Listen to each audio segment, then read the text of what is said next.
study here. And yeah, the rest is I history. I've always had a weird misconception that AFTA was from Cape Town, or do they also have a school in Cape Town? They've got one in Cape. So they've got a campus. The original campus, like the first ever campus, was Joburg, and then they've got a campus in Cape Town. Now they've got one in Durban, in PE, in Botswana. Oh, Yeah, geez. Okay, so you actually just came up here to Joburg from the get-go, kind of 19 years old, dude, hitting up this crazy city that's Joburg. Especially when we come from yeah, such like a small place like Queenstown in the Eastern Cape as well. Um, yeah. it's very different, dude. It's hectic. It's much faster. For Um, sure.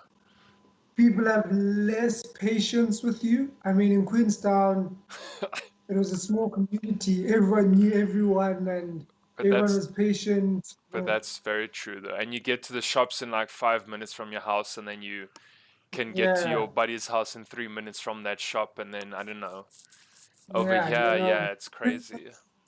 You could walk Queenstown. You could walk like the whole day. If you were to take the whole day, you could walk and finish Queenstown. Oh no, easily. Here, it's like When last did you head back that side? Have you like gone out to do gigs that side? Have you kind of just did you travel back to see people? Have you kind of done work on that side at all? yeah. So when it comes to December holidays, I've been very fortunate in the past. I'd say probably past 4 years that um, I get booked for events that side to either MC an event or to appear at an event. And now that I've gone into music as well, perform. So yeah, during the festive season, I gig a lot around that side. So Queenstown, East London, Umtata, King Williamstown, And that then space, are yeah. you what's like your niche? Are you DJing? Are you kind of singing? Are you producing beats?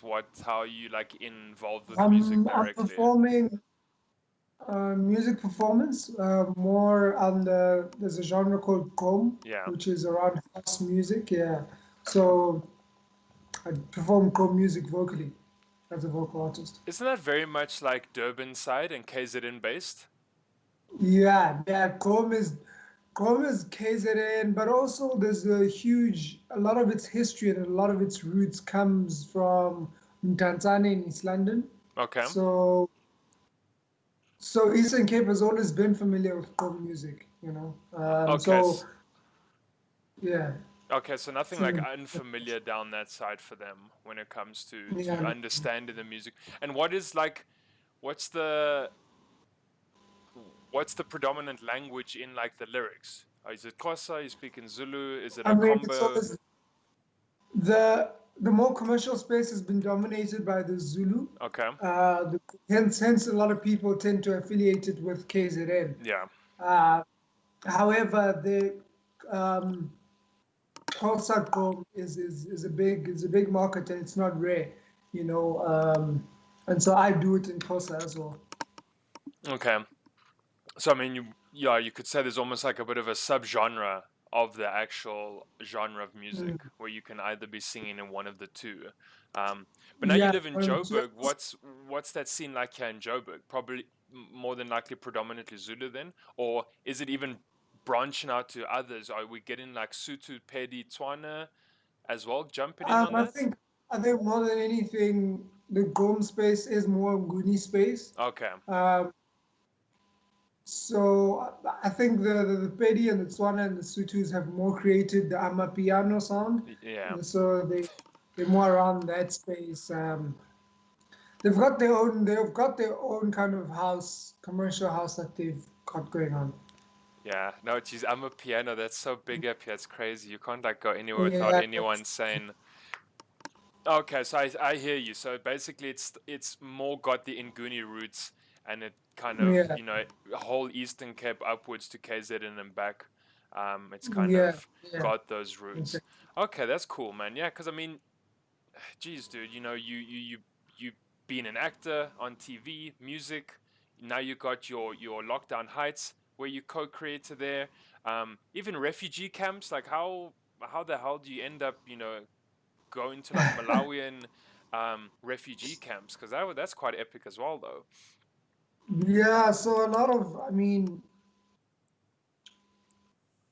what we do, you know, and this is something I've recently discovered, a lot of what we do needs to serve a purpose. And so I've soon discovered that my purpose is utilizing what I do to tell other people's stories, but also to impact other people's lives. And so I've been fortunate enough, once I accepted that and started trying to nurture it, I guess the doors opened and the opportunity of me being a UN ambassador came into my space. And so now, yeah, I'm an ambassador for the UN Refugee Agency. And so, yeah, man, we're just literally trying to change the narrative of refugees in Africa. We're tired of the story being about famine and the child with the fly on the face. We're Yeah. just trying to speak about the positive stories about refugees. And so that's how I end up in refugee camps with But the UN. but Ayanda, is it difficult to like make that type of situation seem positive at all? Because these guys have left their homes, only have the clothes on their backs, probably don't have 10 rand to their name a lot of the time. They're seeking Mm, asylum somewhere else because their home country is ravished by, like you said, famine, or there's a war or some type of political yeah. conflict has sent them, out of their homes. It seems to be a big How do you struggle, make that positive? Yeah, yeah, to yeah. find a I positive in there, think man. more than anything, what we try to do and what I think people should focus on is we trying to highlight the fact that these people are human Yeah, and deserve a chance. You know, the reality is that a refugee is just like me and you. It's just that their nightmares became a reality. that's true. Um, picture this, you're sitting at home, next thing, like while we're chatting here right now, next thing, a bunch of soldiers rushing here, and I need to like go, like leave the country. I don't have time to pick up my passport. I don't have time to pack a bag. I don't have time to grab my phone, grab a wallet, nothing. That's Literally, true. I'm shut out the door, and now I need to walk to Zimbabwe or walk to the Congo. Yeah, I don't have time to call my mom, get hold of my family, nothing. And that's what happens to them. But at the end of the day, these people are still people, and they've got creative minds. They've got smart intellects. They've got talents. They've got skills, you know, that need to be told, and that's what we try to do. There's a girl in Kakuma in Kenya who created an app, you know, that that the world needs to know about, and Microsoft found out about it. And now Microsoft has invested in workshops and creating a faculty in that refugee camp where they teach the other girls and other kids how to encode. you know. So there's those kind of stories that I think need to be highlighted, and so that the help that needs to be done can start being done in Africa by Africans, and not always seeking help from Europeans or whatever to kind or of assist. more like, yeah, we look to outsource that help from the UN and America and those type of places versus internally trying to help ourselves first, right? But what you That's because in our perspective is that we ostracize refugees. We go, that's oh, true. it's a refugee, but whereas we should be putting them closer. I suppose, yeah, it's very easy to look down on people that have a lot less than you. Um, Yeah. so now what? We've had 2 months of lockdown, probably easily 60 days. What, like, how have you been keeping busy? What have you been doing, dude? How is like your quarantine time being dealt with? Man, lockdown has been wow. I think it's nature's way of punishing us back from all the bad we've done to it, That's true. um, all the bad we've done to each other. Um, yeah, man, and I think it's nature's way to just recuperate itself. Mother Nature is also just giving us time to also be like, okay, you guys have been caught up in this world or that you guys have created. It's time for you guys to sit back, reflect on self first, um, and also reflect on what it is that you want, who you want to be around, and that kind of vibe. And I guess that's what I've kind of used this time as, I think from here onwards, things are going to be different for a lot of people. A lot of people have matured up, a lot of people have, prioritized. So things will be different. And for me specifically, man, I fell in love, or I created a baby called Lockdown Heights, which is going to be a large part of my life from here onwards. I think could possibly be my legacy. Um, I've created something that's never been done in the world before, and so we are pioneering a new genre of storytelling. Um, yeah, and so that's what's kept me busy through lockdown. Is it going to be like exclusively online when you say like you're pioneering into the space? What is making Lockdown Heights kind of different from something else on TV or on a medium, that where we can, kind of Well, consume content on? I mean, the novelty of it is the fact that it is on Instagram. It's so we've created what we call an Instavella, Mm. the world's first Instavella, telenovela on Instagram, and Okay. also for instant consumption. So it will live on Instagram. Um, Obviously, as time goes by, we will obviously expand and lend ourselves, like the older seasons starts being reflected on other video on demand platforms, such as YouTube, such as the likes of Netflix and Showmax and whatnot, depending and putting it out there into the universe that that relationship happens. Um, However, yeah, that's where it's going to remain. The novelty of it is the fact that it's shot on cell phones Mm. by actors in separate spaces, and put together to look like they're in the same space. So if we were to change that novelty or that model at all, then it's just another series or another telenovela. So we have to keep it the way it is. In fact, we are currently trademarking that that format. Okay, yeah, I mean, I suppose the lockdown has really forced us to be quite innovative, to be creative, to think of, stuff outside the box. How did you upskill yourself, so to speak? I think a lot of people have used this time to maybe learn something or read something or, Yeah, like you guys, you creating something and, I don't have obviously like the stats, but I'm sure there's been a massive upswing in the amount of people creating online content, YouTube, Instagram, yeah. Twitch, Mixer. I'm sure it's Mm. been exponential in the last 2 months, I'd imagine. I mean, I think more than anything, it's a defining moment um, in our timeline as human beings. It's the Yeah. moment where we accept technology, because for the longest time, we've been saying, "Oh, technology is moving fast. Oh, technology this, technology that." I think it was a moment where we had to sit down, readjust ourselves, and accept technology into our world. And now, moving forward, everything is going to adapt with technology.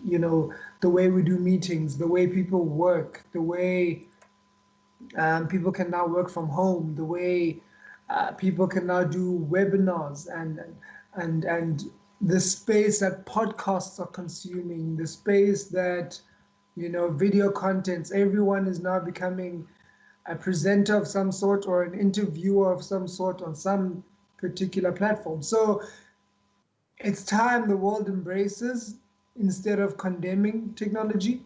And so Yeah. that's what's happening. Okay, so you Yeah. pretty much very Um, much you've got your arms wide open to the fourth industrial and you are loving every second of it. yeah. Yeah, definitely, man.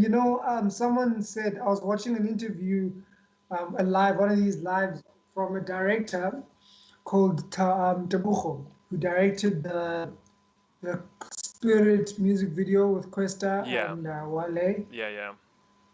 And he was saying the beauty of what's happening with lockdown is that everyone is now going into the space of creating content, right?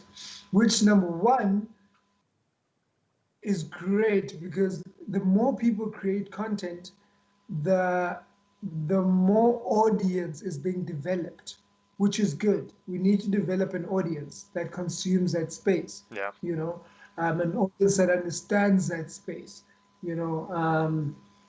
And then what's going to happen with that is that the cream of the crop are going to rise to the top.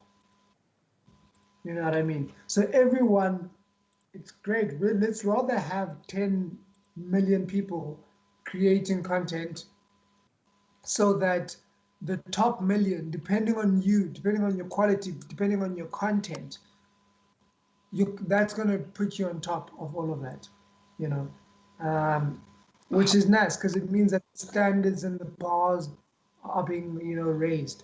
So how, what kind of advice or how would you tell someone to be different or to differentiate themselves from the rest? Because 1,000 people can make content, but only three of them are doing something maybe so unique that they stand out. And then the other 900 and what is it, 97 of them are just kind of Uh, making content. So, you've been in the industry now for a while and you've got kind of that behind the scenes eye of what you like to look for.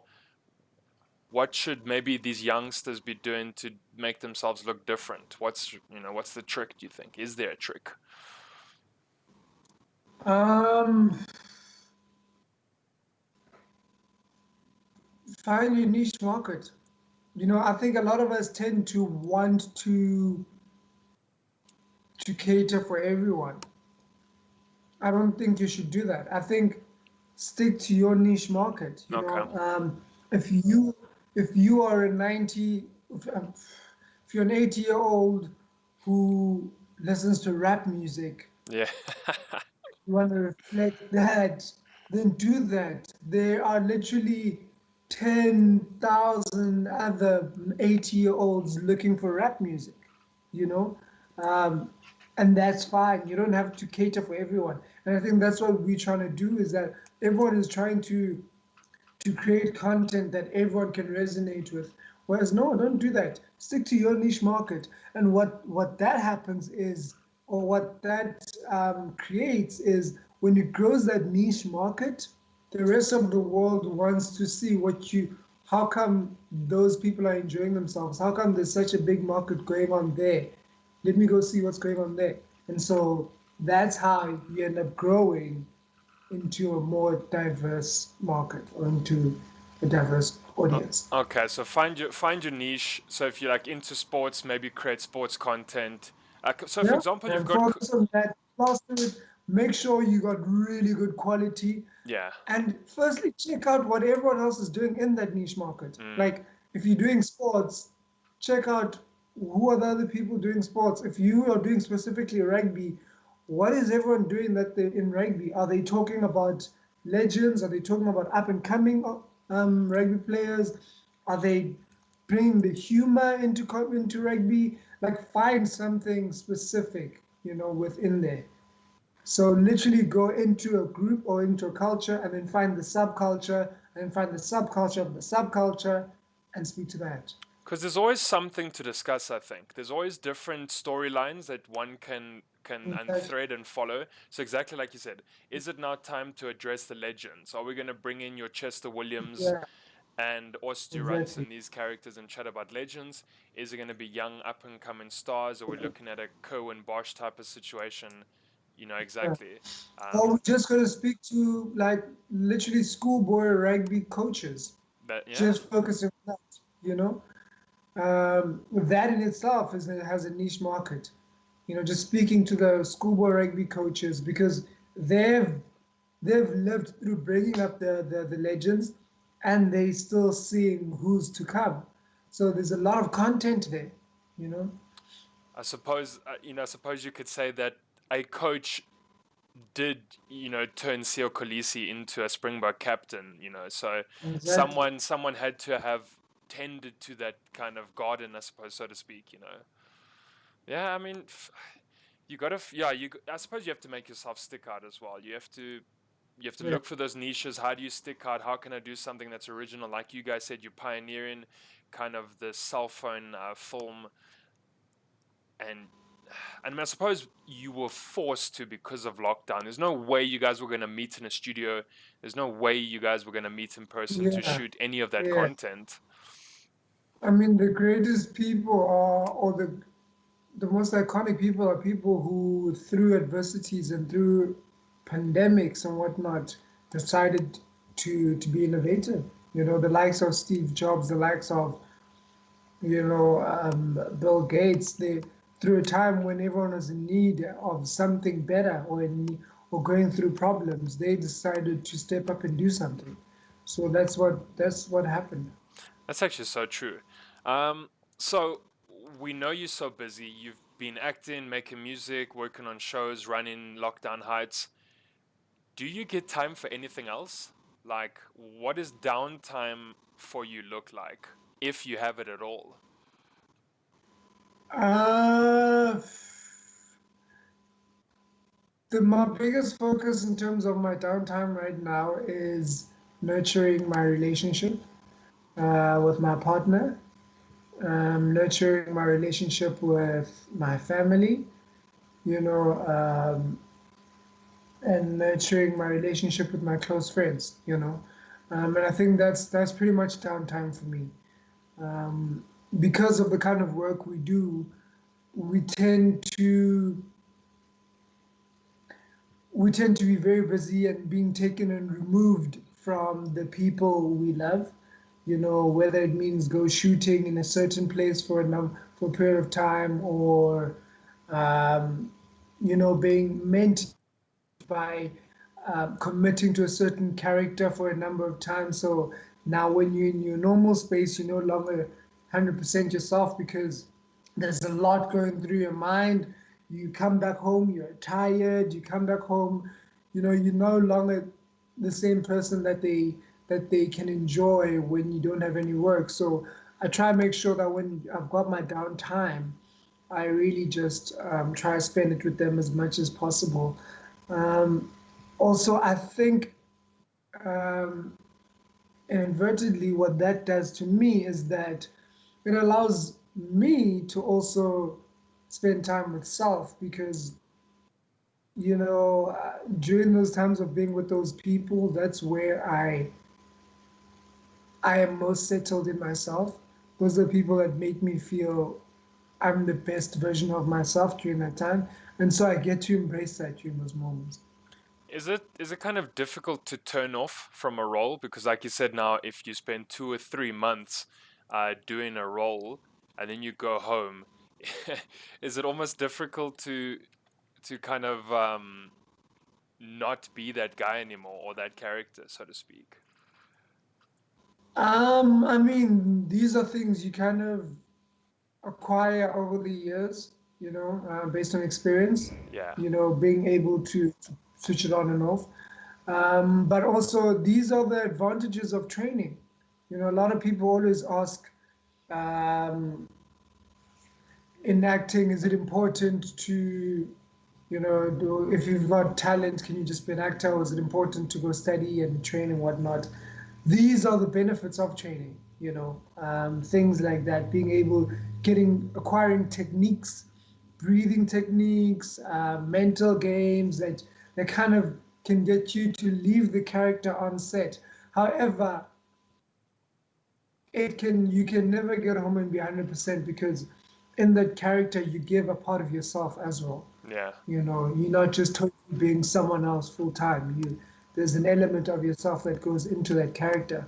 And so when you do come home, um, there's a lot of consciousness that you need to be aware of, in the way you interact with the people around you, in the way you interact with the environment again.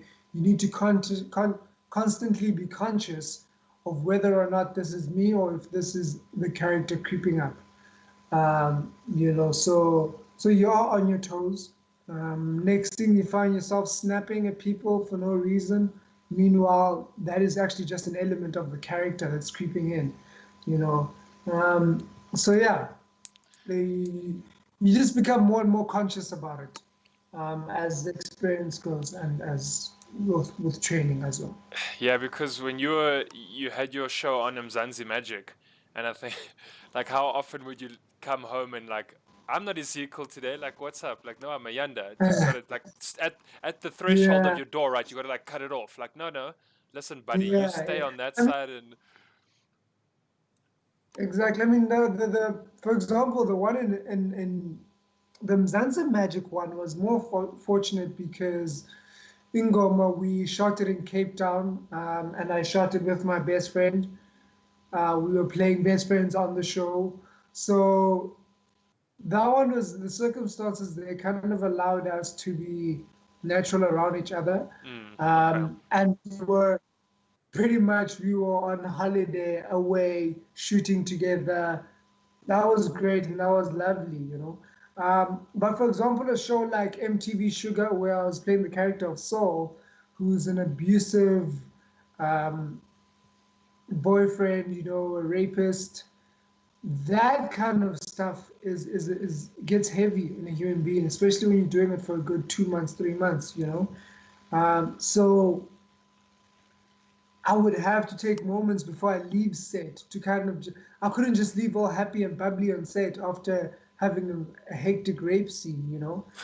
yeah, I geez, had to no, take right? moments, you know what I mean? Kind of just like take my moment, meditate, let it leave my system. But what I realized is that when I was at home, the smallest things would make me snap. You know, I found myself a touch of aggression and you know, and I'm naturally not an aggressive person or even a loud person.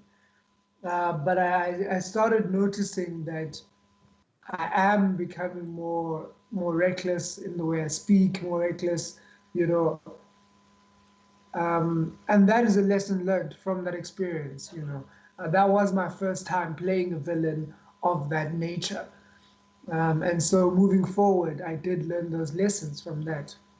Is So it yeah, it definitely happened. is it kind of is it dangerous if you in generally speaking, right? Is it kind of dangerous for actors to almost get absorbed by those characters?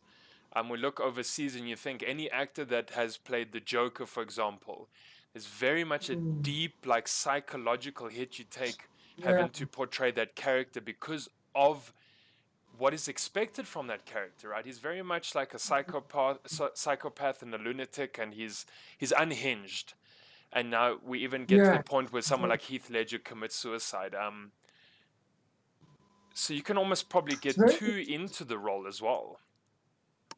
it's very dangerous. I mean, also on that scale of of the Joker, because apart from the psychopath and all of that stuff you're dealing with, you're also dealing with the magnitude of a Batman movie, of a blockbuster. Yeah, You're dealing with the magnitude of walking red carpets. You're dealing with the magnitude of millions and millions of people embracing you as the Joker. Everywhere you go, when you step out of the house, the person driving past says the Joker. You know, you're no longer Heath Ledger to the world at all. Even probably your own family responds in a different way, you know? So on that magnitude, it's highly dangerous. Um, but in general, yeah, I mean, it's very dangerous. I call actors emotional athletes, okay. um, because one day we're running a marathon of depression, the other day we're running a 100-meter sprint of happiness, to a 110 hurdle of anger. You know, it's just there's a lot going on.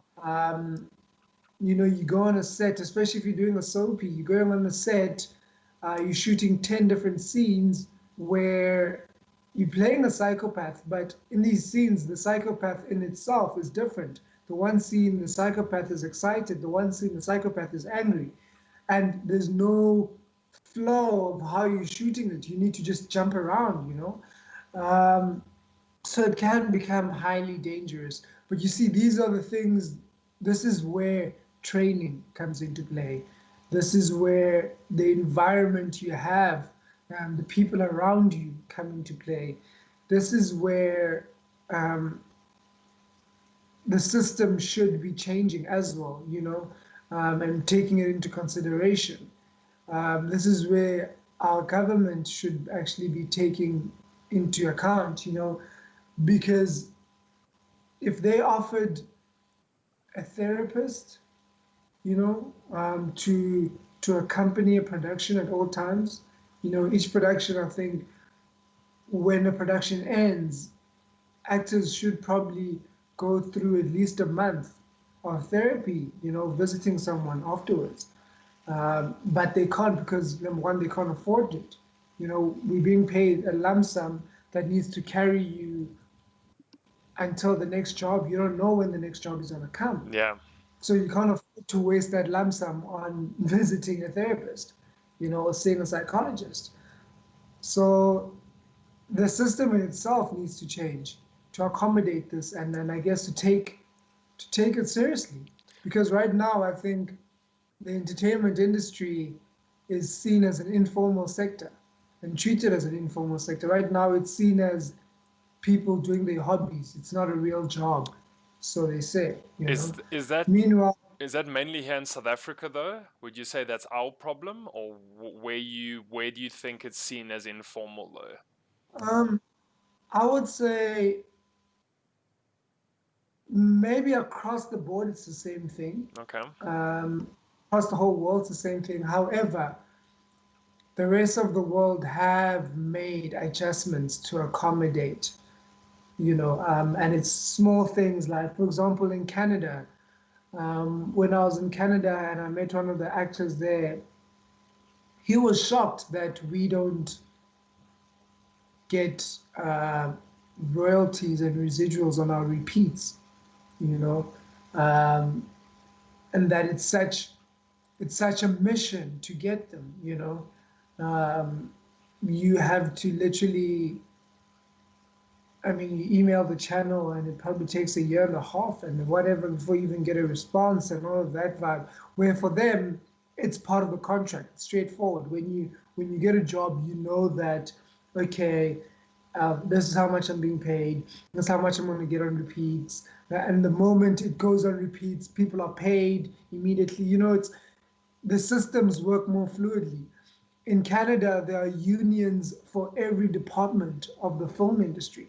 You go into a set and there's a union representative for the makeup department, a union representative for the actors, and so the treatment on set works professionally and everyone's best interests are kept. Here, listen, we very far. We are very, very, very far. We hardly have unions here. The president. We've been trying to get the president to sign the Bill of Rights, our amendments to the bill for freelancers for the past 2 years now. We've had people go into Parliament to speak, and still it hasn't been signed. So, yeah, it's far from being seen as serious in this country. So you guys, I mean, would have, I suppose some people have agents, right? And there are talent agents that support you guys or at least represent you guys. And okay, this type of role's available. We're looking for X type of person. Hi, Ayanda, I think you might be good on this. He hands you the script or he gives you kind of the idea of what's up. Should they be fighting for you to have some of those things, or is it still very much the global problem versus the local problem? Like that guy can't get you therapists on set. That guy's not going to get you trade unions. It's more it's the No, system uh, problem, right? it's a system problem. There aren't artist therapists. Yeah. Aren't therapists who focus on that. There aren't unions to be on set. Um, an agent, in essence, in this country works as, in America, the role that our agents are playing here, in America, they're just bookers. Okay. Yeah. Yeah, literally, it's a person who gets the brief from the casting directors or from the production, um, the production says we're looking for this person, for this type of person, this actor. The agent goes through their books and says, okay, these 5 people will be great for it. And here's an audition on Wednesday at 10 o'clock. Good luck. I go, I Just like audition, that, I hey? get just like that. I go, I get the audition. They come back, they deal with the contracts, they negotiate my fee. Um, and I mean, yeah, there are some certain rights that they help monitor in things like, working hours. We work 12 hours, 6 to 6. Um, but for every 6 hours, I need to make sure that I'm being fed. So lunch or breakfast or lunch and dinner. So those things are kind of like the nitty gritties that they can focus on and make sure that are carried out. The fact that you get a rate close to what you deserve, or as close as possible. Things like if it's shooting far, you're not paying for your own petrol to get there. Okay. Those kind of things. But from how the system works and how because they've also got the same issue. It's more of an industry thing. It's not even specifically an actor's problem. Yeah. It's the entire industry that is seen as informal, you know. That So seems. they wish they had a representative. Can I tell you that seems so tough to hear because we have all these shows and different things that we have on TV as South Africans that we can watch. You know, Generations is on TV and Isidingo is on TV and Siva Delon's on TV and your Rhythm City was on TV, etc., etc., and Carte Blanche gets put onto TV. And you think like, cool, these guys are on TV and it must be great and it's almost a bit of fame that comes with it. But Mm, we never hear any of this behind the scenes stuff that's weighing you down or you don't have or that makes your industry more difficult to get through. And so these type of yeah, conversations are really nice because I wouldn't have a clue and anyone that's going to watch this afterwards wouldn't have a clue as to any of the downside, like the downside of the stuff that you guys experience. So yeah, it's glamorous and you can go to photo shoots and you can be invited to parties and mm, all these type of cool, inverted commas, right? All these cool things can happen.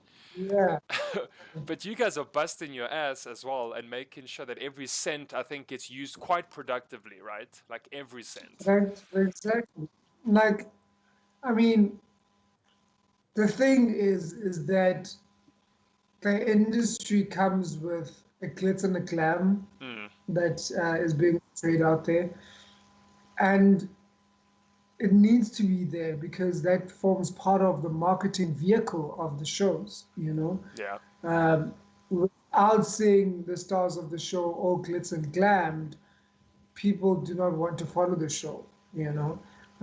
And this is a standard that has been set from the Hollywood format of A-listers, Unfortunately, here we don't have that A-lister system, you know. Um, for example, a Will Smith in America can focus on just being a film actor, a blockbuster actor. Yeah. You hear Will Smith is now in a new HBO series, TV series, or is now in Grey's Anatomy. Like you'll never hear something like that. Tom Cruise can be an action blockbuster actor full time. Here, they oh, and also, for example, if let me give you this case study. Daniel Day-Lewis, when he was doing Lincoln, he had a full year to prepare for Lincoln, Okay. and he was paid, I think, 100 million or 10 million or 100 million, one of those, to just prepare before being paid to shoot. So he was told, I think it was 10 million, and he was told not to attend any auditions and just focus on this role, right? And then the next year they would start production. Here in South Africa, in order to make a living and get by, you have to be on Generations. In the weekend, make sure you're part of a theater production. Make sure you're doing voice stuff for the radio commercials and possibly do an ad somewhere and then post for influencer work on Instagram, just to make sure you get a decent salary. You know what I mean? That can sustain you um, properly, or to maintain the lifestyle this industry has forced you to paint or has put you in, kind of thing. Um, and also, all of this needs to be done within a quick turnaround. Here in South Africa, you go to an audition and they tell you, well, in 2 weeks' time we start production, we start shooting, you know, 2 weeks and you're versus a like, year, right? well, this is a year. I mean, if I had a year, I'm sure by September I'd walk like Lincoln, I'd talk like Lincoln, Yes. having done all that thorough research. Um, but yeah, you see, that's the difference in the industries.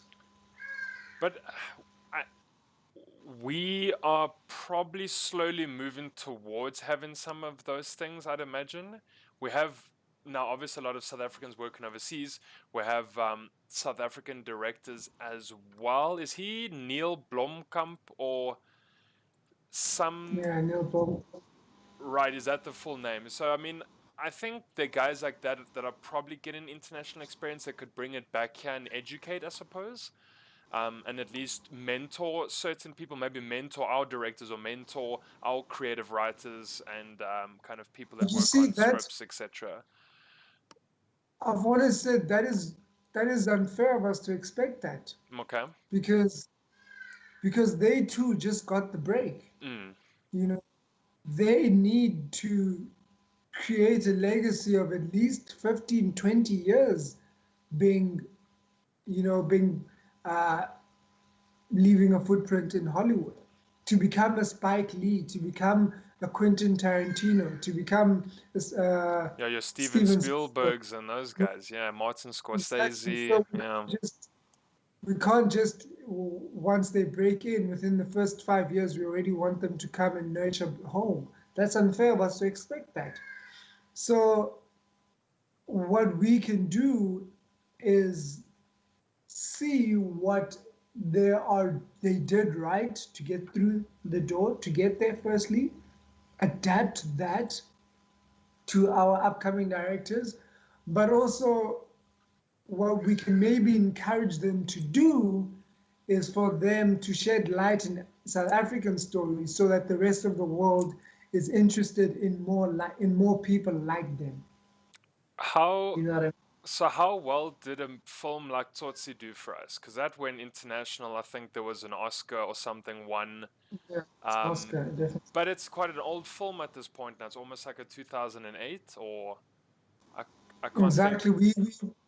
You see, what happens is, once that happens, I think first and foremost, I think when Tsotsi's timing was, the world's timing was not ready. Okay. If a movie like Tsotsi won an Oscar now, I think it would be more impactful, Yeah. because the world is now focusing on Africa. Um, I think at the time it was swimming against the current, um, and it was before Tsotsi. I mean, the likes of Yesterday, the likes of Sarafina had been nominated for Oscars, and the world had seen them.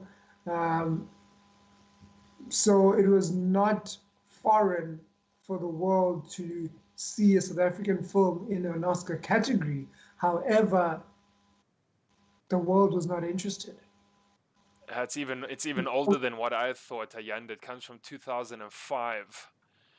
Yeah, Which yeah. and The precisely world like you said, we've had none of those eyes. I think were on us back then as much as they are now, and we've yeah, got. I've noticed in a lot of films, and you must have noticed as well. We seem to have a reputation when you look at a movie like Elysium or Chappie and the things that Neil Blomkamp was doing, where if there's a need for like mercenaries or like these hardcore guys because we had the recce's, they're South African for some reason. So like in Elysium, all of those badass mercenaries are all South African. Yeah, the Brandon Orettes. Yeah, Yeah. we're getting like that hardcore reputation of being badass guys. I don't know. Um, I mean, it's across the board.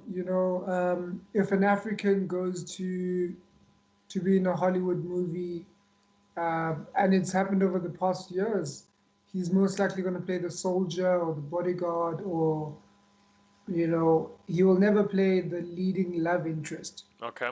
You know, um, and I guess that's just how the world had seen Africa. I do think it's now changing. I think the world had seen Africa as this hardcore place where we run around with lions, um, and in our backyard. Yep. And so that idea kind of perpetuated into things like film, into things like television, and how we portray Africans as hard, that they probably feel we don't have any emotions. So that's why we end up playing the mercenaries in all of these movies. Yeah. Um, now that the world is paying attention to our story, we are now writing new stories, writing and gravitating towards new narratives. For example, now there's a movie called Knuckle City that is nominated for Oscars. Which is about a boxer in Mdantsane, Okay. Yeah. in Eastern Cape, which I think it's a great route towards change. So the Winter to My Skin is also a beautiful representation, a nice Western being done in South Africa. Right now I'm about to start a production with Yellowbone Entertainment called Blood Psalms, where it's pretty much the Game of Thrones of South Africa, you know. That sounds cool though. Um, yeah, I mean, that's going to be amazing. Series like Blood and Water on Netflix is doing amazing, and that is pretty much like a Gossip Girl, if you're to refer some series in Europe. So we're getting there, and the world is now listening. It's now time to show the world that we are not just angry, bitter, apartheid-ridden um, countries. Yeah. What's that show? What's that show now? We sent an Afrikaans girl overseas, and she kind of portrays evil or the devil, and Afrikaans is like the devil's language. Um, Sheesh, I'm not familiar with try that. I'm going to research that. trying to think who she is now, but I mean, we also seem, I think, because our languages are now getting exposed, right? To the point now Yeah. where I mean, Black Panther. Oh, yes, Black Panther. Kosa was heavy in Black Panther. yeah, it was. Yeah, exactly. Yeah, precisely when they have like those war scenes and they're like, yeah, no, Vala Vula, let's open and close these shields or Yeah. whatever. But that's the thing, like our exposure is getting out there, right? And at least our languages, people are they seen on like more of an international stage, whether the film or Mm. the TV series is got Afrikaans, Zulu, Xhosa in it, whatever the case is. We are, I think, very slowly getting ourselves out there, but I think that's also the downside is that it's happening slowly, right? Like it's 2020 now, Yeah. and we're still, I suppose, like you said, are having so many of those problems at home that we need to, I guess, fix. Yeah. I mean, it's great that the world is paying attention. And now there's no longer, I mean, the dream of everyone leaving and going to go make a name for themselves in Hollywood has become that more of a past dream, whereas now it's possible to make your name for yourself in Hollywood while you're here, you know. Um, and I think that in itself has become a major shift and an acknowledgement that the world is watching, right? However, the problem is still internal, you know. Um, the problem is still here at home. It doesn't help that the neighbors can see that we've got great trees with fruit and we've got nice beautiful walls and whatever and beautiful cars in the driveway, when inside the house the kids are not allowed to play. The kids are not allowed to the inside the house the system is not conducive everything in the system needs to change. I mean, inside the house, everything, the system needs to be formalized. It needs to be acknowledged as a professional industry, and it's not an informal sector. Yeah, and it shouldn't be seen as one. It's someone's profession, their career, their skill set. They've worked hard for it. They've learned skills. Um, Do there's you know that acting is one of the professions where everyone feels they can wake up and do? act. Everyone feels, I mean, I could wake up and act, give me a script, put the camera in front of me, I can do that. You know, so that mentality first needs to change. You know what I mean? Um, the amount of DMs I've gotten about, um, please make me an actor. I want to act, you know. And my response is, do you ever go to a doctor and say, Doctor, I want to do this heart transplant. Please, can I just quickly jump on? You don't. And that's the thing. There's no respect to it. There's no respect to the profession behind it. There's no. I mean, if you respected it, really wanted it, you would actually first do the research about this thing and find out how it works. What's the hierarchy system? And you'd actually even realize the smallest thing that an actor cannot make you an actor. Number one, you know. How many So of that's those where how many of those type of DMs do you get? Is that kind of like a once a week situation where someone's like asking for their big break? you if you were to go to my unread messages, I think on Facebook I probably have about probably over 3,000 unread messages Oh geez, hey. about that boxes in my Instagram as well. It's literally an everyday thing. But It's an how everyday thing. how do you And the thing know is, there's not like people a like hidden also gem like, maybe?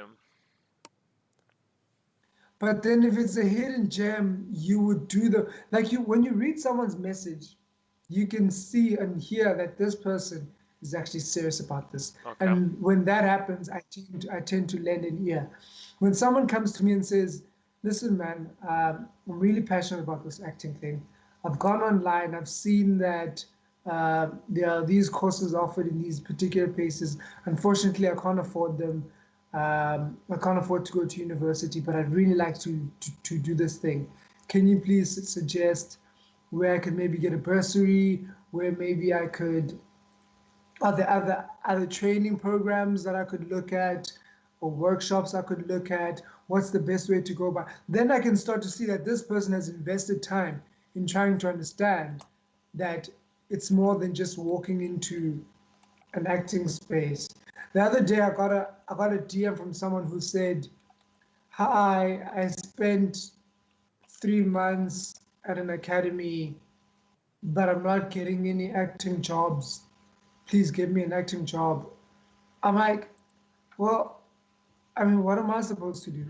You know, um, if you were really interested in this, you would know that the next step after doing your acting training is most likely find an agent.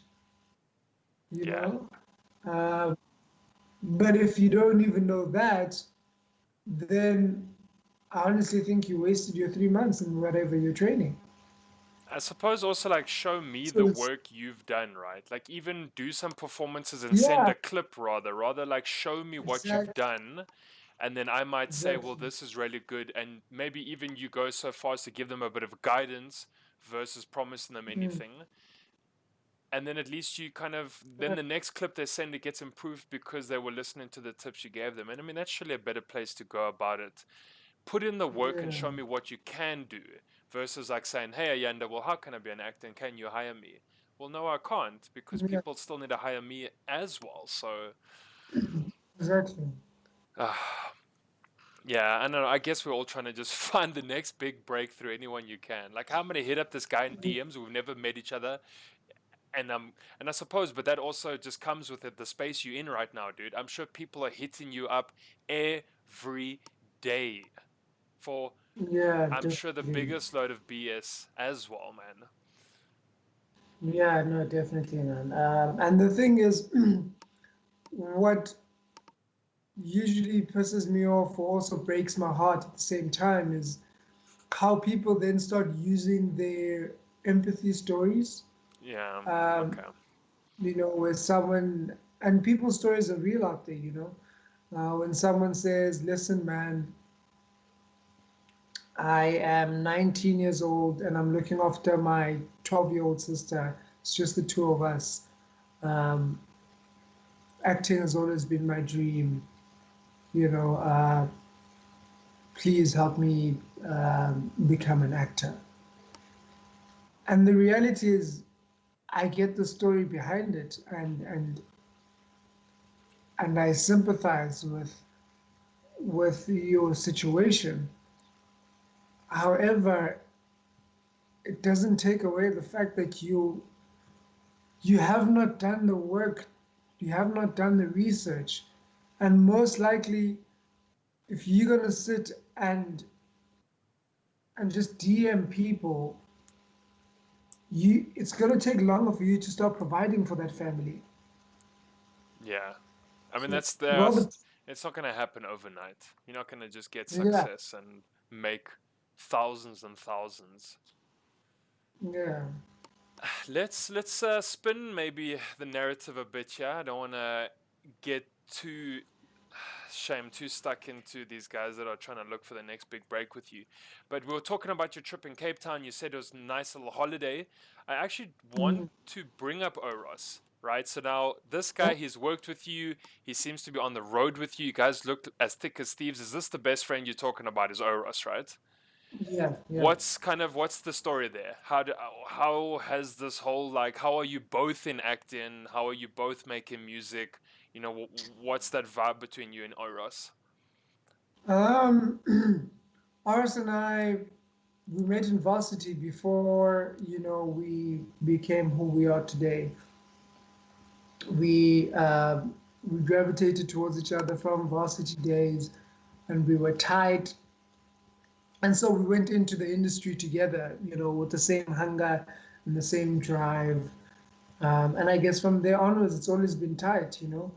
Um, which I think at the same time has been a full circle of how the universe works. Because later, what we found out is that my mother was his mom's skunk, in essence. Like in Yeah, yeah, high yeah. school, yeah, in high school, she was his mom's daughter. So in essence, it's like, wow, what are the chances? That's And we didn't incredible. know this. We literally just found this out, I think, about 2 years back or a year back. And we have been friends since 2011. So, so yeah, man, it's just been, I guess, just we gravitated towards each other. And from there onwards, we've been helping each other build each other's brands, business ventures, even auditions. Like, and I think it's been very important for the both of us to have someone within the industry that you can rely on and you can trust. That they're in your corner at all times. Because trust me, loyalty in this industry is very thin. Everyone's trying to get their own bag. Everyone's trying to, get through the door. And so I mean, we even if we're going for the same role, we actually we help and we prepare with each other.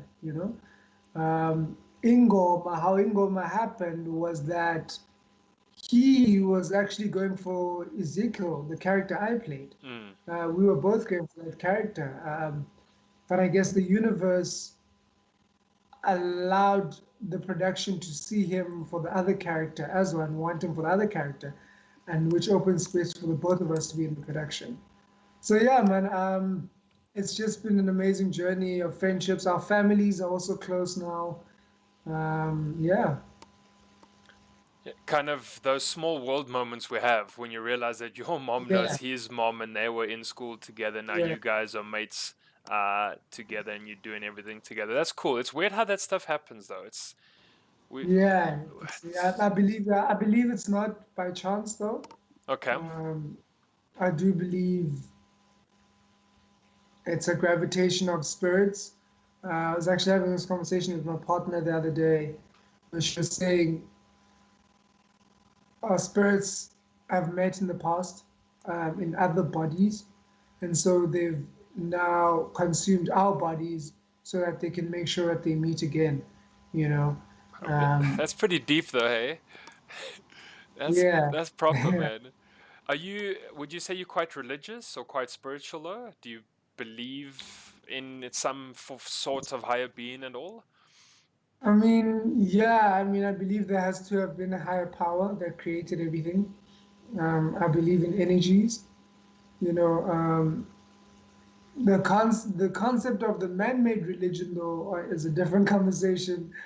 Um, but yeah, man, I believe there's something beyond the human flesh. You know, um, our energies are definitely a key part to that. Our souls, you know, that thing where you see someone and you're like, I've seen you before, but I don't know where, you know. Or you speak and get to know someone and you're like, wow, I feel like I've known you for years, but we've only just met. You Yeah. know, those are the spirits and the souls rekindling what and taking from where they left off. So yeah.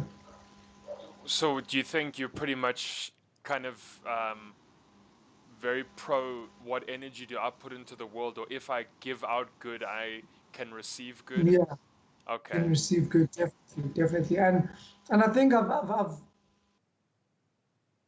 the most tangible example we have or environment where I've been able to see that is when I do events, like go to an event. The moment you walk in, if I'm going to walk in there with a low energy, depressed, people can pick it up, and how people like socialize with you, or like if I'm emceeing an event, I need to have my chest up. I need to have a positive energy, you know, even in audition spaces, and having worked as a casting director behind the the camera, not just as an actor going into an audition, I've been able to see actors come in for auditions, and immediately when they walk in, I'm just like, no, not this one. His energy's off. Something's off about him, Yeah, you okay. know. And so yeah, in those spaces, I've been able to see the power of energy. I don't want to almost make this into type of like what we would find from maybe hippies, as we call them, or you're very much a free spirited individuals. Yeah, But do you think you can feel like an aura around people and what they give off? yeah, no, definitely. Okay.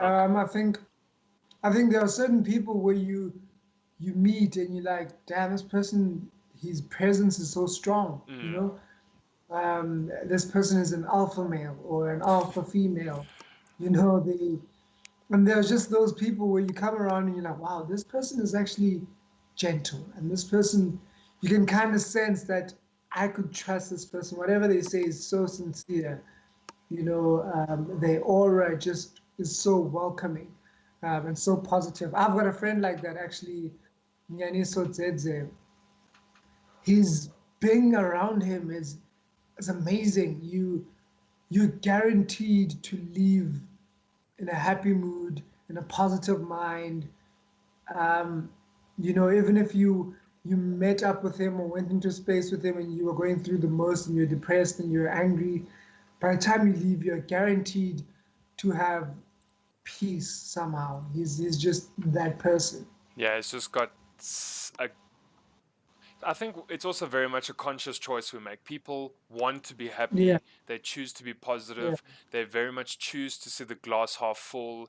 Negative things yeah. do happen to them, but they almost try to see what did they learn from that experience. And That's it's what I'm trying to it's embrace now, the positivity of always seeing it as helpful. yeah, it's definitely a mindset that you I think need to have. Um, So I was on your guys' Lockdown Heights page. I was checking through your pictures, and you've got all those guys doing the different speeches and things about power of positivity and how can you do X, Y, Z. And you've got Bradley. You and him went on what last night, I think, at 7, right? Oh, sorry, Yeah, yeah, Thursday at live 7. Thursday night. Yeah. Yeah, I mean, you guys were obviously chatting about the different things that you guys chat about. But one thing that I came across as cool, and I want to ask you about, did you guys end up on the BBC? Yeah, yeah, yeah, yeah. We've been on rotation on an interview on BBC, um, which was amazing. I mean, initially when the guy approached us, he said it was just going to be for the website. Um, but I started getting DMs and messages from like family in London, friends all over the world saying, "Listen, man, I've just seen you on TV." So it started rotating on primetime news, you know. So that was pretty cool. So yeah, But that's quite crazy though, man. Because I mean, when you're getting onto BBC and those type of platforms, right? Your CNN, Sky News, whatever the case might be, you definitely are getting seen now by 10 times as many people, I think, right? And the reach yeah, that has now for you is actually just massive. no, definitely. I mean, it shifted our audience drastically. Um, our audience went from being probably 80% South African to a 60 international, 40 South Africa. Oh, geez, You okay, know, yeah. yeah, it played a major part in the shift in our audience. And when you guys, so I suppose when you and Bradley, when you guys came together and you thought, how are we going to do this thing and what are our goals and what do we want to achieve? Did you did you think at all that you would have, this 60% international audience?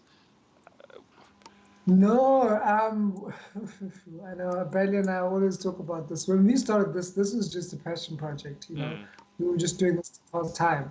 We didn't know it would catch so much traction. Um, and there's a quote I read by Rice the other day where he says, "The people who are the first, they never set out to be the first. They just set out to do what they love." yeah. And that's exactly what happened here, man. We were just a bunch of actors who were passionate about our craft and wanted to do something to continue molding the craft. And Lord and behold, the rest of the world was watching. That's amazing though, because I think, like you said, you maybe don't set out to achieve that thing, a world record, or I want to be the most famous person doing this, or you look at Tony Hawk, I'm going to be the very first person to do this trick. Um, you know, Yeah, they they accomplish it because that's their skill, right? Like, he's a professional exactly. skateboarder, so I'm gonna see if I can do this. I might fail, What can but be. it's fine. Persistence and carry on. And then when he does get it, bam, the first person who pulled it off, right? And you're gonna go down Yeah, in history, and like you said, created that legacy for yourself, which he definitely has. Um, that's very yeah, cool. I mean, so how did that take place? Did you guys pretty much just do an online interview, but it was through the BBC and they were yeah. No, chatting to you guys? it was pretty much this. Yeah, no, Yeah. it was a Skype call, just like this, and then I sent them some footage, and they intercut it with the audition. I mean, with the interview itself. Yes, that's actually very cool. Um, so who, So where the world's moving to now, these are the kind of interviews we're starting to do now, you know. I suppose with I mean, we lockdown, did it, it's the only way. yeah. But as well, I think it's now allowed us to embrace them because in moving forward, I think this is actually how people are going to do half the interviews. So let me maybe ask you this question because content creation is so big right now, and something like YouTube and even streaming platforms like you get Mixer and Twitch and all of those type of spaces. How many people are still consuming television and stuff like that then? Because it feels like that industry's definitely got a big competitor, and the competition is now, Netflix and being on YouTube, and pretty much whole documentaries and series can all be on YouTube and places like that these days. Um, do I you think think that? television will never die. Um, I mean, it will progress, and we'll have to find ways to adapt. With the likes of models like Catch Up, and now they're introducing Netflix into the new decoders, and Amazon into the new DSTV decoders. It's just a matter of adapting into all the change. But television will never die because what television offers, it offers a family moment. Um, Whereas online streaming and kind of consuming content like the way we're doing on phones and laptops is more of an individual and isolated experience. You know, television is where the mother, the father, the grandmother, the child can all sit around a specific something and share a moment. So with that, I think it's what in television terms it's actually called the universal language. There's a universal language that the whole world wants to experience. Um, and television offers that. I don't think it will ever die because of that. It, but would you want to say that it probably needs to try adapt and try keep up with the Definitely, current trends? definitely, definitely. And I think MultiChoice is doing a great job at it. I mean, they've got Showmax, which becomes part of the subscription. They've got ways now where all you need is Wi-Fi in essence, um, and your television can connect onto the Showmax and onto Netflix. You know, um, Technology allows us that for these streaming platforms we can still consume from in the TV experience. And now they also taking on Netflix, onto their decoder and Amazon, and SABC on the other hand has VU, so yeah, it's a matter of adapting more than anything. I think also it's a matter of changing the content on television, moving away from the traditional storylines and traditional content we used to. Like, we're tired of drugs and gangsterism and all of these narratives we've seen over and over and over again. The world wants fresh new content. They want young, fresh content. They want entertaining stuff. I mean, think about it. When have we ever had, if you look at Money Heist, we've never had a concept in South Africa, whether it be a film or a series about a bank heist. Yeah, not in South Africa. It's very much always something overseas, right? Exactly, but like, how come? I mean, we had in number, which was the robbery of the SPV vans, um, but nothing like a traditional Denzel Washington robbing of the bank. A detective negotiating with the robbers inside the bank. None of that big stuff. People escaping through the underground train racks or underground train railways that connect the bank. And we haven't had those kind of stuff in South Africa. And I think it's time we shifted, man. All, We've never, yeah, although I don't know if you read the news, those guys tunneled into that shop right to steal booze. So, that is a whole concept in itself. right? That is an amazing concept. Like it That might is not, it might not be on TV or on film, but I think our guys out here are doing it, dude. Like they literally tunneled into the bottle store, man. Like that's quite crazy. I think that in itself. Oh, thank you for reminding me about that story. I will jot that down. Yeah. Dude, they tunneled into the flippin' ShopRite bottle store and they jacked like Anytime, 300 yeah, grands worth of booze, dude. Um, and that's a good. exactly like you said, you're talking about tunnel heist movies and bank heist movies and how this is Mm, Newtown Mall and they tunnel all the way under Newtown Mall and you end up at the Absa, the Standard Bank, the Nedbank, whatever's in the town of Joburg. you know, Dude, it's such a fucking crazy experience. What? crazy. I mean, think about it. We've got this massive building, the Carlton Center, Yeah, and there hasn't been a movie about holding Carlton Center hostage. well, that's true. Yeah, you're right. There hasn't been. And why aren't we getting Tallest into that building in space? Africa. The tallest building in Africa.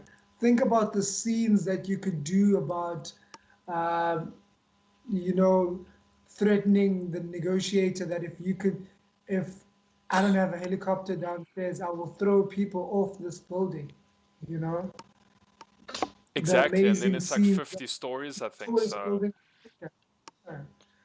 We what got the biggest mall in Africa, and we haven't had any of those movies. I think, didn't they shoot Iron Man, or when they came here for Avengers, they were in one of those malls though. I think they had that scene of the I'm Hulk, and the not, Hulk's like jumping around, bloody destroying elevators. That was in South Africa, I think. I'm not too sure. I do know though that they like to shoot on a highway near the Mandela Bridge. Um, And in he definitely likes to do and in that. Cape Town a lot I as think well, Cape Town. don't they? I think Mm, that nice mm, stretch around Chapman's Peak and that whole kind of coastal road is very like conducive for, and I think they do a lot of ads out there. It's very much your BMW, yeah, VW car ads. You know, you've got this very yeah, nice, gorgeous road to drive on. Um, but yeah, definitely. you know Trackers. I mean, Trackers was Yeah. talking about like a biological weapon. That was almost a bit of a first for us, I think. Trackers was quite cool. I mean, I got the privilege of being the casting director on the job with Bonnie Lee Bowman. Um, um, so we pretty much held handled the audition process of finding the actors for the job. That was quite an experience, and first of its kind. We are moving into that space, and Mnet Originals are doing a great job at that. They've just recently completed another series called Still Breathing, which I think was amazing. Um, it's a beautiful storyline. There's another one that's coming out shortly. I've just forgotten the name, which is also a big sort of Universal Studio kind of concept, which is great. Like I said, the series that I'll be part of, the new Game of Thrones, in essence, that in itself is a Mnet original. So those are actually doing some. Those Mnet originals are actually really really good. Are So big ups to them for that. are we allowed to get a name of that? Are you can you at this point tell us what it's It's called? already been announced. It's Okay. already been announced. Let me just check on Instagram how much information. Because if it's on Instagram, then I can give you that information. It's done by Yellowbone Entertainment, and it's called Blood Psalms. Blood Psalms. Okay, nice. Yeah, And now that Blood you say is going to be Psalms. like our adaptation of Game of Thrones, though, very much set like Well, that with not that whole. well, not. Yeah, I mean it's African story, but set around the same sort of like time period, um, the same kind of battle of houses and that kind of vibe. That's it sounds cool though, man. But I mean, so then Now but obviously the the inspirations of the battle of the houses or what causes the fights between the houses are more African orientated. They're not uh, the same drive as the Lannisters, where they just want to, or the Starks or whatever, trying to protect the wall or trying to, sit on the chair. That is, this one is more orientated on Africa and its history and. so I mean, is it going to be when we look at maybe the same kind of house situation or battle of the houses? Are we going to have it being like a cultural battle? Are you kind of Zulu versus someone else, or No, no, no, it's deeper. It's. For example, if it was English to be the battles of the Williams versus the Stevensons versus the Richards, uh, so it's not the Zulu versus the Xhosa versus the Tswana versus it's it's one. I mean, the era in itself is way before those were even established. You know, yeah, the era in itself is it's about the sun and the moon and okay. uh, Egyptian era. Yeah, it's way before those were even created. Yeah, those things weren't even really constructs. Okay, that sounds pretty Yeah, cool. I mean, it seems so. This is like way back. Like it throws back definitely to a couple of 100 years. Like goes. yeah, yeah. Okay, that's pretty cool. Is it like a release date yet? When can we kind of catch it? There's no release date. We haven't. If we're starting with production now. We're starting shooting now. Okay, all right. So okay, so Yeah, you guys are on that right now. Okay, and I mean, yeah. That sounds pretty cool. So I mean, we're gonna get our own kind of little South African Game of Thrones, which I think people will definitely buy yeah, into and want to consume yeah. as well, which I I think it's think is, about time. yeah, it is I think about the time. South African audience has proved themselves to be hungry for content like that. Yeah, I think we're all looking for something a little closer to home and a little Yeah, more within our roots. Even like for me, the other day when I was setting questions I want to ask my students, if you're a sculptor, and I'm like, okay, how many South African sculptors do I know? I know zero. My example, then I yeah, can very easily say Michelangelo, but I'm not going to because yeah, it doesn't have any South African context or example mm, to it. And I think you find very much that we are maybe getting tired of a lot of overseas examples for stuff. So I yeah, did. I found yeah, out about a guy called Johan Mulman, and he has done a lot of exhibits. And I'm like, okay, yes, there's a South African example I want to use, and I'm going to use because you might yeah. know less about him, but he is South African. Michelangelo, I The think, has South been African. done over way too many times, and it's foreign to us. And I think we need to be more. If I want to, if I, this is a weird phrase, like country loving. Like let's be more pro flag, Yeah, pro more South African, patriotic. more patriotic, yes, but exactly that. Let's be more patriotic. Let's be very pro South Africa. Doesn't mean I have to Yeah, be pro government or support the government, but I'm pro my country because this is an mm, amazing country. It's just run sometimes by people we think are idiots, I guess. yeah, yeah, But yeah, so that's cool, man. And that you say is an Mnet original then, hey? yeah, yeah, Okay, so definitely. something for us to look out for. Ayanda, is there any other projects that you working on right now? Is there anything new from your side that you want to brag about or plug? You obviously got your Lockdown Heights on the go. Yeah, man, Lockdown Heights is gonna be my baby for quite some time. I've got some new music that's gonna come out when the conditions allow in terms of the lockdown. Uh, Working on some new music, amazing music. Um, but yeah, man, Lockdown Heights is my baby and what I'm running with for a while now. And So yeah, and that's exclusively on Instagram, right? In your Instagram TV, hey? Instagram and Facebook. Yeah, Instagram and Facebook. Look out for Lockdown Heights. Yeah, okay, cool. And then that music you're speaking about, is it still gonna be in the Trom space or are you doing something Definitely in the Chrome different? space. Okay. No, definitely in the Chrome space. But I mean, my goal as well. I'm trying to find ways to grow it in terms of I like collaborating with artists who aren't Chrome artists. So, for example,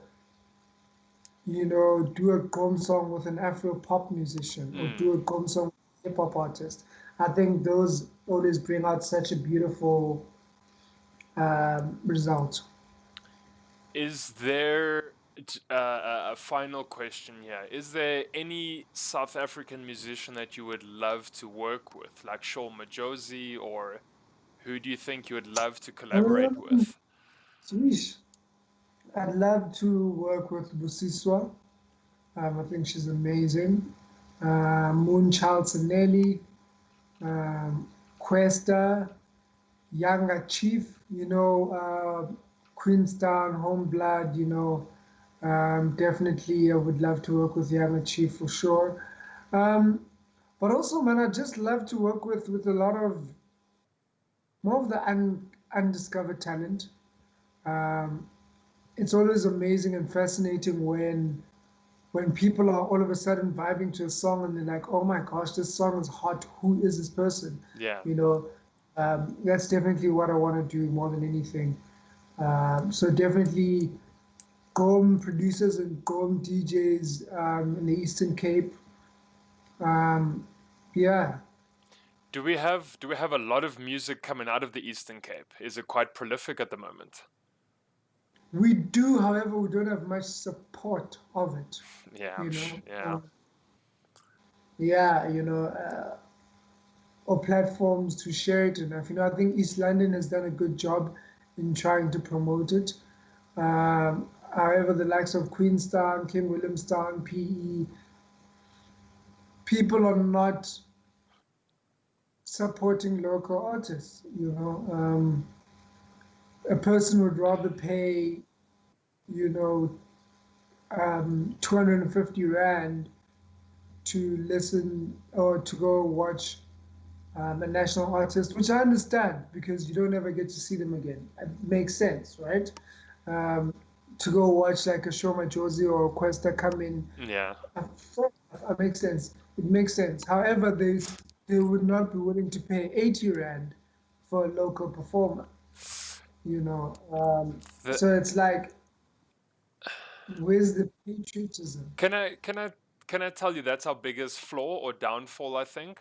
Because if you have a Mm, business or your cousin or your brother, your uncle has a business, we don't readily support them, but we can very yeah, easily buy the Jay-Z handbag, the Beyonce yeah, handbag, yeah, Kylie Jenner products, lip care, etc., etc. And exactly. like you said, spend 400 Rand on that product. But if you have a Mm, face cream for $100, I don't buy it.